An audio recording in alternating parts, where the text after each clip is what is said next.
네, 입에서 나오는 것입니다. 모태신앙인인 저는 이른 나이에 결혼해 시집살이를 하며 고부 갈등을 심하게 겪었습니다. 그러다 하나님의 계명인 구속사의 말씀이 들리면서 시어머니께 저의 판단과 미움의 죄를 고백하며 용서를 구했습니다. 그리고 고부 간의 원만한 관계를 유지해 갈 무렵 저희 부부는 14년 만에 시댁에서 분가하게 되었습니다. 시댁에서 살다가 가진 것 없이 세상으로 던져졌을 때 저는 두 딸의 교육과 먹고 사는 문제에 대한 두려움이 컸습니다. 한편에 각삼생 항진증 재발로 제가 가정경제의 일부분을 책임져야 했기 때문입니다. 하지만 하나님의 은혜로 먹고 살 길이 열리고 두 딸을 교육할 수 있었습니다. 어느덧 시간이 흘러 작년에 큰딸이 대학에 들어갔습니다. 그런데 아르바이트를 시작해 즐겁게 일하던 딸이 하루는 집에 와서 펑펑 우는 것이었습니다. 이유를 물어보니 딸은 예전에 할머니와 엄마가 싸우던 상황이 지금 일하는 가게 사장 할머니와 그 며느리에게 재현되면서 외상 후 스트레스 장애가 왔다고 했습니다. 지난 세월 자녀들 앞에서는 제 감정을 내색하지 않으려고 노력했는데 딸의 첫 사회생활에서 저로 인한 상처가 드러나니 마음이 너무 아팠습니다. 하지만 주일 설교 말씀에 따라 상처에 핑계하며 숨지 않겠다고 적용하는 딸이 대견했습니다. 저도 큐티하는 동안 시어머니의 눈물이 기억이 나는데 며느리로서 시어머니의 마음을 헤아려 드리지 못하고 시댁으로부터 물려받을 유산에만 욕심을 내는 저의 모습이 깨달아져 회개가 되었습니다. 분가 이후 자주 병치레 하는 남편을 간호하면서 생색과 원망이 올라왔었습니다. 마음에 있는 이런 감정들이 입으로 새어나올까 조심해야 했지만 그러지 못했습니다. 경제적으로 어려울 때마다 시어머니의 물질적인 도움으로 그 시기를 넘기면서도 시어머니의 눈물은 외면하고 싶었던 악한 마음을 회개합니다. 이제는 날마다 주의 말씀으로 제 마음을 깨끗이 씻어 성령의 도우심으로 가족을 섬기길 원합니다.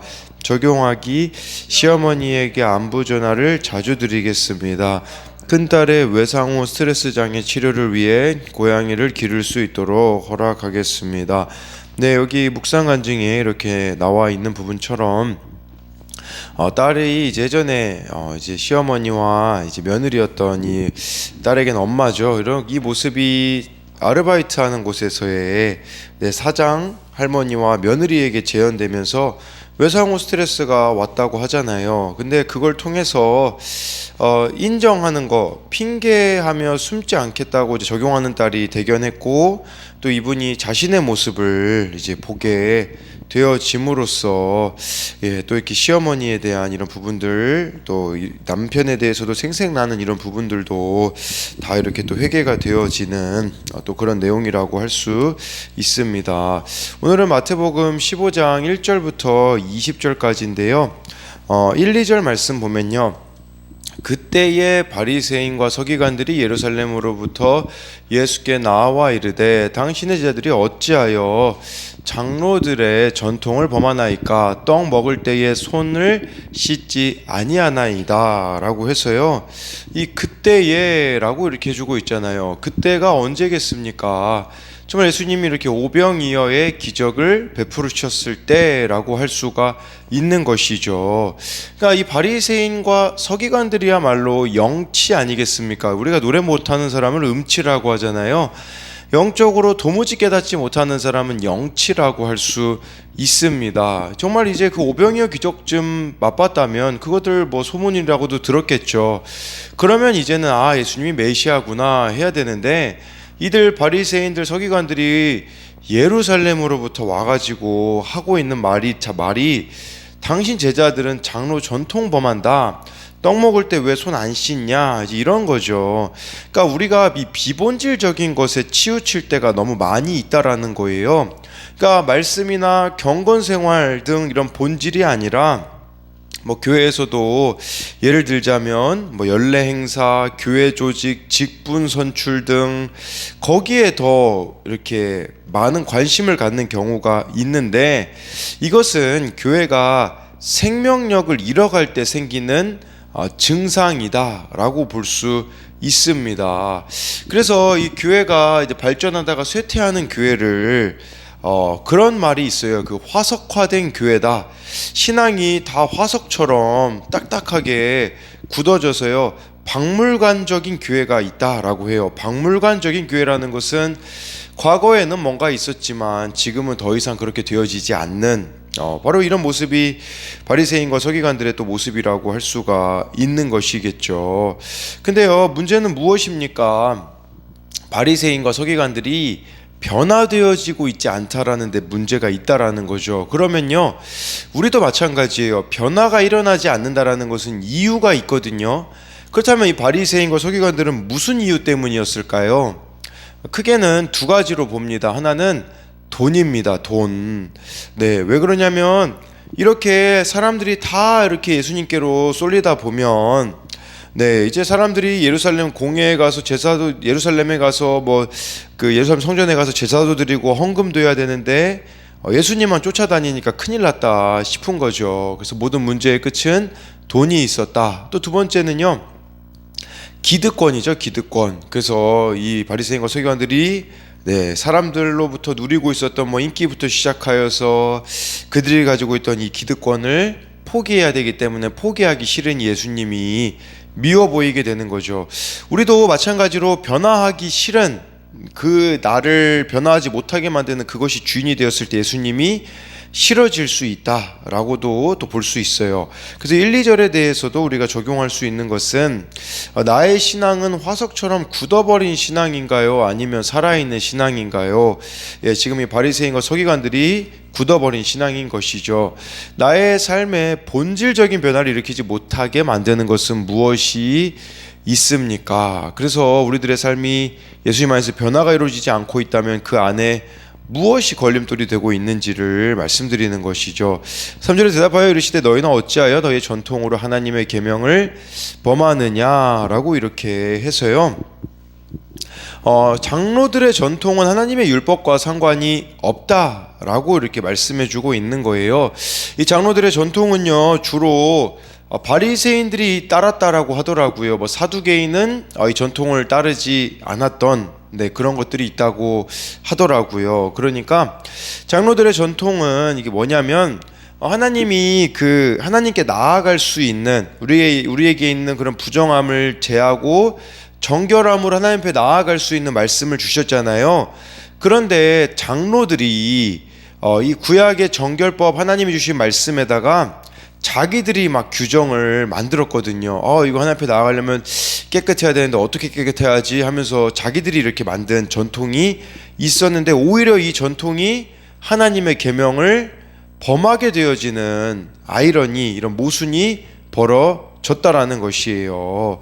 네, 그러다 보니까 이 전통이 나중에는 이방인과의 그 교류에서도 장애가 생기게 되어지고 초대교회의 또 분란의 원인이 되기도 했었습니다. 근데 여기서 3절에서 좀 중요한 것 중에 하나가 뭐냐면요, 여러분 솔직히 여러분들에게 이런 서기관과 바리새인 같은 사람이 말 걸어봐요, 짜증나죠. 근데 예수님은 대답하여 이르시되 다 대답을 끊임없이 해주십니다. 도무지 말도 나누고 싶지 않은 바리새인들과 서기관들이지만 끊임없이 대답하시는 예수님, 이건 뭘 말하겠습니까? 결코 변하지 않고 심지어 예수님을 죽이려는 그들에게 대답해 주시는 것을 보면서 훈련이 되는 자들이 있잖아요. 누가 훈련이 됩니까? 예수님의 제자들이다 라고 할 수가 있는 것이죠. 우리에게도 마찬가지로 말도 안 되는 자녀, 말도 안 되는 배우자, 말도 안 되는 직장 상사에게 똑같은 말을 반복하는 걸 볼 때에 곁에 있는 사람들이 제자 훈련을 받을 수 있다라는 것을 기억해야 한다라는 것이죠. 그래서 이 3절에 대해서도 적용할 수 있는 부분은요, 변하지 않고 똑같은 말을 하는 배우자, 자녀, 구역 식구에게 어떻게 응대합니까? 예수님이 반복해서 대답해 주시듯이 같은 마음으로 지치지 않고 혈기 내지 않으며 답하고 있습니까? 4절부터 6절에 더 구체적으로 예수님이 말씀해 주십니다. 하나님이 이르셨으되 내 부모를 공경하라 하시고 또 아버지나 어머니를 비방하는 자는 반드시 죽임을 당하리라 하셨거늘 너희는 이르되 누구든지 아버지에게나 어머니에게 말하기를 내가 드려 유익하게 할 것이 하나님께 드림이 되었다고 하기만 하면 6절에 그 부모를 공경할 것이 없다 하여 너의 전통으로 하나님의 말씀을 폐하는도다. 이게 그 마태복음에는 안 나오는데요, 마가복음 7장 11절에는 이게 어떤 전통이었는지 이름이 나와 있어요. 너희는 이르되 사람이 아버지에게나 어머니에게나 말하기를 내가 드려 유익하게 할 것이 고르반 곧 하나님께 드림이 되었다 하기만 하면 그만이라 하고, 이 고르반이라는 제도, 이 전통이 있었거든요. 이게 뭐냐면 고르반이라는 거는 하나님께 제물을 바치거나 바치기로 맹세를 하잖아요. 맹세. 그러면 사람을 위해 제물을 사용하지 않아도 되는 제도였어요. 그러니까 이걸 이용한 거예요. 나 하나님 이거 막 부모 섬기는 게 귀찮으니까 막 나 하나님한테 고르반, 그래서 모든 거 다 바쳤어. 부모한테 돈 안 써도 되고, 그렇게 이렇게 퉁 치고 있었던 자들이 바로 여기 바리새인들이다 라고 할 수가 있는 거예요. 부모 섬기는 것이 싫으니까 하나님께 다 바치겠다고 하고서는 부모를 부양하는 것을 피해버리는, 그러니까 우리로 말하자면 직면해야 되는 일이 있는데 막 자기 합리화로 그냥 피해버리고 있는, 막 이 말씀 가져다가 막 붙이고 저 말씀 가져다가 내가 원하는 것만, 성경을 그렇게 읽는 사람들이 있어요. 그냥 한 구절만 딱 떼다가 읽는 사람들이 있거든요. 네, 그 막 전후 문맥 고려하지 않고 그냥 딱 듣고 싶은, 예를 들면 내게 능력 주시는 자 안에서 모든 걸 할 수 있다, 그렇게만 얘기해서 사실 그것은 그런 의미가 아닌데 그런 경우들이 있다라는 것이겠죠. 네. 그래서 이것에 대한 적용 질문으로는요, 하기 싫은 것을 말씀을 핑계로 자기 합리화하고 있는 것은 없나요? 라고 해서 우리가 정말 직면해야 되고 순종해야 되고 해야 되는데 그냥 이렇게 회피하는, 핑계 삼고 있는 것들은 또 여러분들에게는 무엇이 있는지도 봐야 한다라는 것이죠. 7절부터 9절은요, 예수님이 또 이사야 선지자의 그 말씀을 가지고 말씀하세요. 7절에 외식하는 자들아, 이사야가 너희에 관하여 잘 예언하였도다 일렀으되 이 백성이 입술로는 나를 공경하되 마음은 내게서 멀도다. 9절에 사람의 계명으로 교훈을 삼아 가르치니 나를 헛되이 경배하는도다 하였도다 하시니, 이것은 이사야 29장 13절을 인용하셨습니다. 그들의 행위를 비판하셨는데 이들 보고 외식하는 자라고 했습니다. 외식하는 자는 원어로 위선자 사칭하는 자, 본심을 드러내지 않는 자, 이것도 또 외식하는 자예요. 본심을 드러내지 않고 살아가는 자들이고, 근데 이렇게 살아가는 자들은요, 입술로는 공경하되 마음은 멀도다. 이 마음이라는 단어가요, 중심, 내면이라는 뜻도 있어요. 그러니까 근데 이게 멀어졌도다, 닿을 수 없을 정도로 거리가 벌어졌다라는 거거든요. 그러니까 입술만 하나님 사랑하는 척하고 내면은 하나님을 떠나 있는 상태, 이게 바로 바리새인들의 모습이었었다라고 합니다. 여러분, 우리가 얼마나 신앙의 언어를 남발합니까? 걸핏하면 하나님 끌어다가 붙이잖아요. 그러나 실제 마음으로는 하나님하고 멀어져 있는 사람들이 너무나도 많다라는 것이죠. 하나님은 우리의 입술을 보시는 분이 아니라 중심을 보시는 분이라는 것을 기억해야 되는 것이겠죠. 이 7절부터 9절에 대한 적용으로는요, 내가 가정과 교회에서 고집하고 있는 사람의 전통은 무엇입니까? 예수님을 믿으면서도 미신적인 것들을 따르고 있는 것은 없나요? 라고 해서, 특히 우리나라에 미신적인 거, 이런 거, 예수님을 믿는다라고 하지만 여전히 존재하는 것들이 참 많이 있는데 또 그것이 무엇이 있는지 생각해 봐야 되는 거죠. 10절에 무리를 불러 이르시되 듣고 깨달으라. 이 듣고 깨달으라는 게 무슨 말이겠어요?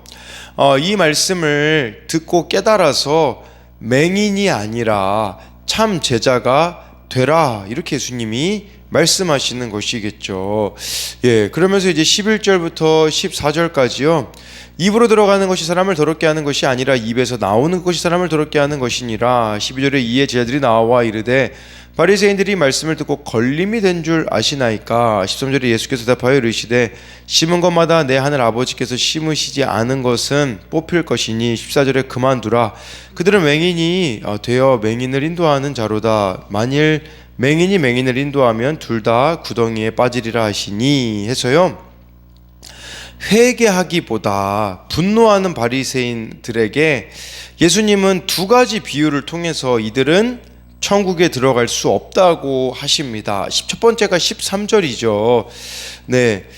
심은 것마다 내 하늘 아버지께서 심지 않은 것은 뽑힐 것이다. 그러니까 이게 심지 않은 것들, 이들이 바로 바리새인들이고 이들은 하나님이 심으신 자들이 아니라고 말씀해주고 있어요. 그리고 이 자들은 14절에 맹인이 맹인을 인도하고 있다라고 해서 그들이 실상은 맹인이었음을, 또 그들을 따르는 자는 당연히 맹인이다라고 할 수가 있는 것이겠죠. 네, 그래서 이 11절부터 14절에 대해서도 적용할 수 있는 부분은요, 최근 내가 들은 말 중에서 걸림이 된 말은 무엇이 있습니까? 탓하고 원망하기를 그치고 회개해야 할 내 죄악은 무엇인가요? 라고 해서 우리가 어떤 말이 걸린다면 물론 그 말한 사람이 잘못해서도 될 수도 있겠지만 그 걸림이라는 부분에 있어서도 우리가 뭔가 매여 있는 부분이 있기에 그 부분들도 우리가 생각해 볼 수 있습니다. 15, 16절에요. 베드로가 대답하여 이르되 이 비유를 우리에게 설명하여 주옵소서. 16절에 예수께서 이르시되 너희도 아직 깨달음이 없느냐.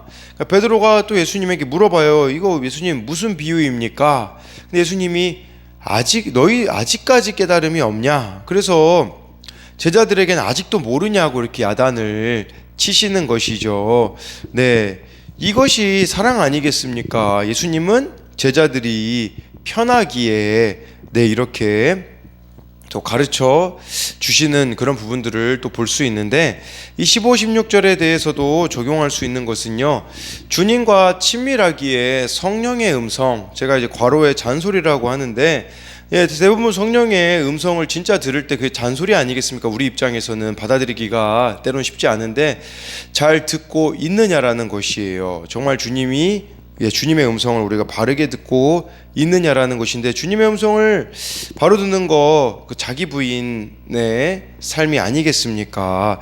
마지막으로 17절부터 20절까지를 보면요, 입으로 들어가는 모든 것은 배로 들어가서 뒤로 내버려지는 줄 알지 못하느냐. 18절에 입에서 나오는 것들은 마음에서 나오나니 이것이야말로 사람을 더럽게 하느니라. 19절에 마음에서 나오는 것은 악한 생각과 살인과 간음과 음란과 도둑질과 거짓 증언과 비방이니 20절에 이런 것들이 사람을 더럽게 하는 것이요 씻지 않은 손으로 먹는 것은 사람을 더럽게 하지 못하느니라 라고 해서요, 입으로 들어가는 건 배로 들어가서 뒤로 나오기 때문에 그게 문제가 아니라 입에서 나오는 거, 우리가 내뱉는 말이 어디서 나오냐면 마음에서 나온다라는 것이겠죠. 근데 이 마음이 바리새인들은 실상은요, 19절이 그들의 마음의 실상입니다. 그들은 악한 생각, 살인, 간음, 음란, 도둑질, 거짓 증언, 비방을 품고 살았다라는 것이죠. 우리로 말하자면요, 예수님 믿는데 여러분 내면에 여전히 이 악한 생각, 살인, 간음, 음란, 도둑질, 거짓 증언, 비방이 있다면 어떻게 된다라고 했습니까? 아까 우리가 봤듯이 심지 않은 것이기에 뽑혀질 것이다.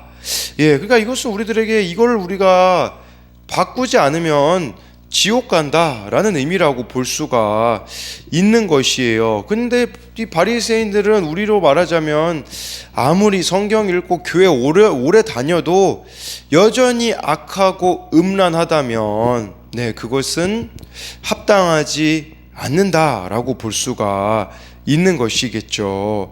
그리고 우리에게도 이 외적 정결로만 만족할 게 아니라 진짜 우리가 바꿔야 되는 것은 바로 우리의 마음이다 라고 이렇게 말씀해 주고 있는 것이에요. 그래서 교회에서도 어떤 직분을 받고 어떤 봉사를 하고 있으며 성경을 몇 번 읽었고 새벽 기도는 얼마나 빠짐없이 참여하는가 보다도 본질을 붙잡아야 되는데, 내가 기도하는 이유, 봉사하는 이유는 내 영혼 가운데 있는 죄악의 본성과 싸우기 위함인데, 죄와 싸우는 목적으로 신앙생활을 해야 되는데 어느 순간부터 그 신앙이 변질되어서 사람들에게 보여주기 식이 되어지지 않았는가, 이걸 점검해야 한다라는 것이에요.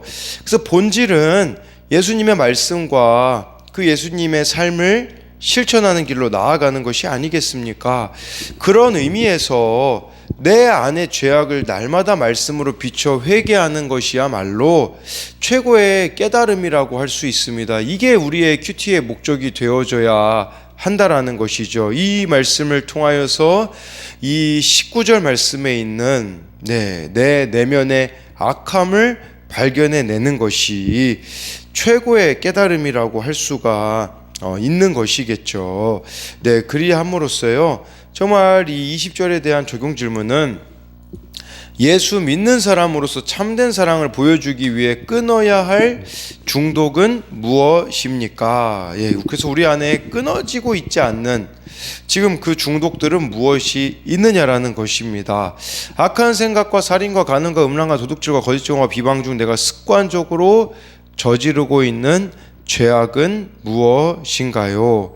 외모는 열심히 가꾸고 꾸미면서 더러워진 마음에는 무관심하진 않나요? 매일 말씀으로 마음을 깨끗이 하고 있습니까? 라고 해서요.